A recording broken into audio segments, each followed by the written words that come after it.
ইরানের সাথে যুক্তরাষ্ট্র ও ইসরায়েলের যুদ্ধে এখন পর্যন্ত 2 বাংলাদেশির মৃত্যু হয়েছে, আহত 7 জন। ইরানের সর্বোচ্চ নেতা খামেনির মৃত্যুতে আনুষ্ঠানিক শোকও জানিয়েছে ঢাকা।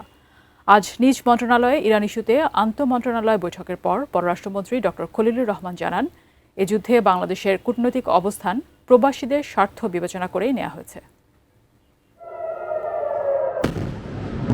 ইরানে যুক্তরাষ্ট্র এবং ইসরায়েলের হামলার পর মধ্যপ্রাচ্যের মার্কিন ঘাঁটিগুলো লক্ষ্য করে পাল্টা হামলা। এরকম পরিস্থিতিতে বাংলাদেশ সরকারের গত 2 দিনের অবস্থান ছিল অনেকটাই কৌশলী। কোনো পক্ষে অবস্থান না নিয়ে বাংলাদেশের পররাষ্ট্র মন্ত্রণালয়ের সব কার্যক্রম ছিল প্রবাসী বাংলাদেশিদের নিরাপত্তা নিশ্চিত করা। রাজপথে ইসরায়েল বিরোধী বিক্ষোভ হলেও পররাষ্ট্র মন্ত্রণালয় কারো পক্ষে অবস্থান বা কারো বিপক্ষে নিন্দা জানায়নি।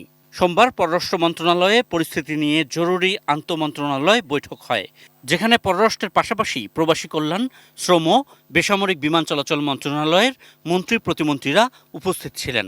এর পরপরই এক বিবৃতিতে ইরানের সর্বোচ্চ নেতা খামেনির মৃত্যুতে শোক জানায় বাংলাদেশ।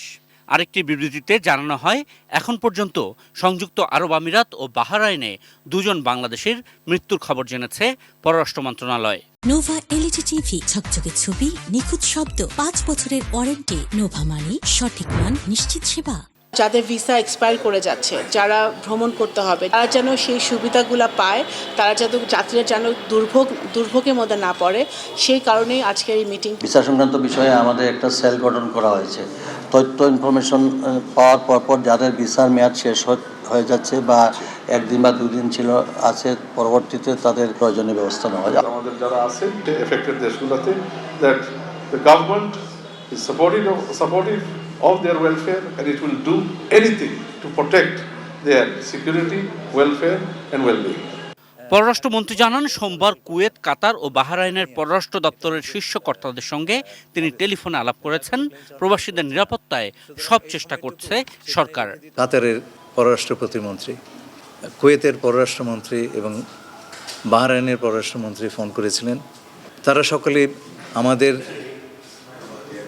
নাগরিক যারা এ সমস্ত দেশে আছেন তাদের সম্পূর্ণ নিরাপত্তা এবং সুরক্ষা দেওয়ার ব্যাপারে তাদের পূর্ণ আশ্বাস দিয়েছেন।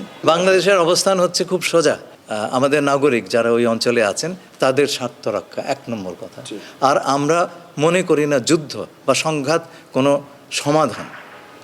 আমরা চাই অত্যন্ত দ্রুততম সময়ে একটা আলোচনার মাধ্যমে, কূটনীতির মাধ্যমে শান্তিপূর্ণভাবে এই সমস্যাটার সমাধান হোক।